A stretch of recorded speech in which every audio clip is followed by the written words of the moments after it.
Hi mga kajobang, Sir Dance DIY. Nandito pa rin ako sa Giles Hotel. Second day na ng aming conference. So 5:30 AM.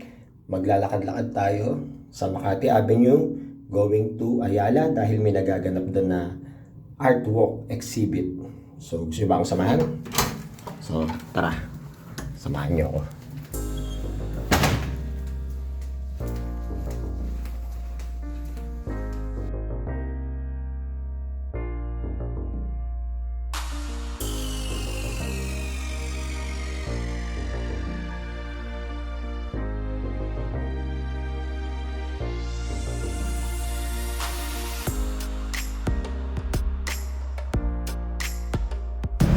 Hi guys, Sir Dance DIY. So, umaga na. Lumabas muna ako, tulog pa yung mga kasama ko. Ayan, dito tayo sa Kalayaan and Makati Avenue.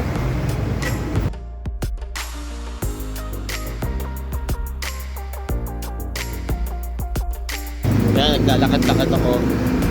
So, yun. Doon yung hotel namin. Ito talagang si Boy Watwat, hindi na mabiro. So sa aking paglalakad, kitang-kita ang mga nagtataasang gusali ng Makati City. Yan, so nag-walking tayo sa Makati Avenue. So pupunta tayo ng Ayala Triangle. Tara.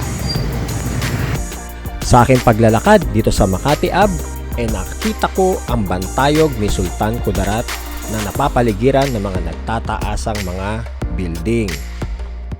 Aba, teka, nabasa ko na yung tarpaulin na nakalagay ang artwork. Mukhang malapit na ako sa aking patutunguhan. Nakasabay ko sa paglalakad ang mga papasok ng trabaho at ilang mga nagja-jogging. Ayun ang landmark, nakita ko na. Nandito na ako ngayon sa Ayala Avenue, sa tapat mismo ng Peninsula Hotel.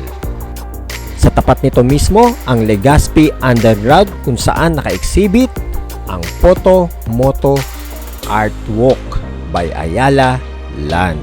So tara, baba tayo at silipin natin ang mga makikita rito sa Photo Moto Underground. Wow, ang ganda rito. Ang Legazpi Underground nga pala ay lagusan patungong Greenbelt, De La Rosa Street at Ayala Museum. Ano nga ba ang Photomoto PH? Ang Photomoto PH is an organization of visionary photographers, artists, curators, and writers dedicated to promoting Philippine photography through a regular cycle of exhibitions, public programs, and special projects with art spaces throughout the archipelago. Photomoto PH involves a cross-section of the community and encourages participation, appreciation, and collectorship. Mga kajobang, alam niyo ba yung pakiramdam pag nandito ka sa Legazpi Underground? Para akong nasa Sistine Chapel na pininta ni Michelangelo. Ayan o, napapalibutan ang ceiling ng iba't ibang klase ng paintings. Namamangha talaga ako dito. Iniisip ko, paano kaya nila to pinaint? Di nangalay sila kakatingala, di ba? Galing eh. Teka, tuloy natin ang kwento. Kailan ba nagsimula tong Photomoto? Since 2018, Art Fair Philippines has dedicated significant exhibition space exclusively to photography in the section called Art Fair Photo. This year, 2024 na, ang Photomoto PH has been entrusted with the curation of Arts Fair PH, heralding direction of contemporary Philippine photography within the mainstream art market. Photomoto PH is showcasing a variance of media and stories behind more than 30 artworks. Ang sunod na tanong, ano bang panahon hango ang mga larawan na naka-exhibit dito sa Moto PH? Ang susunod na mga larawan na matutunghayan nyo ay ang mga images from the 1990s and artworks that examine the vital role of photography in the evolution of architecture, journalism, painting, sculpture, video, and its relation to archives, conversation, and publication. Ang galing na exhibit na to dahil nga February ngayon at nagse-celebrate tayo ng National Arts Month naramdaman natin at nakita ang ganda ng Philippine Contemporary Arts. Ang susunod na makikita nyo na naka-plus sa mga LED screen ay ang mga larawan from Photomoto which showcases over 762 fine art, photograph prints from 267 photographers in over 18 venues.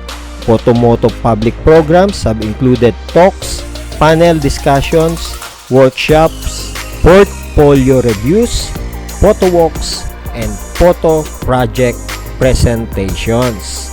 Kung gusto nyo pang matutunan ang about sa Photomoto PH, pwede nyo silang bisitahin sa www.photomoto.ph o kaya sa Instagram photomoto.ph. Ang galing, di ba? So maaaliw ka talaga pag dumaan ka dito sa Legazpi Underground.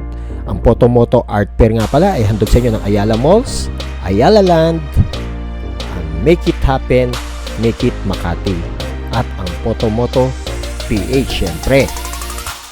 Very nostalgic. Kung ikaw ay batang 90s, malamang makaka-relate ka sa susunod kong sasabihin. Di ba nung araw, pag tayo ay magpapakuha ng 1x1, 2x2, passport size na picture, naalala nyo pa ba ang Photo-Me na booth? O di ba? Naalala natin ang Photo-Me? And aside from that, dahil Love Month ngayon, meron ditong wall na nagsasabi ng love at ang mga pictures. At dahil nga art walk ang event na ito, gawin ko ng literal. Nabusog na ang mata ko sa arts. Ngayon naman, magwo-walking ako dito sa Ayala Triangle Garden. Napakaganda ng Ayala Triangle Garden, no? Hindi mo akalain na sa kabila ng mga nagtataasang gusaling ito, meron pa palang mga ganitong klaseng park dito sa Makati City. Ang sarap ng hangin. Oops, 7 AM na at kailangan bumalik na ako agad sa aming tinutuluyang hotel. Ang hotel nga palang tinutuluyan namin ay ang St. Giles Hotel. Ang St. Giles Hotel ay located sa Kalayaan, corner Makati Avenue, sa tapat mismo ng Oakwood Hotel. Naalala nyo pa ba ang Oakwood Mutini? Kung kayo bago lang sa aking channel, paki-like, subscribe, and hit the notification bell para lagi kayong updated sa aking mga susunod na video. Ako po si Sir Dance DIY. Mabuhay ang musika, mabuhay ang sining. Maraming salamat po!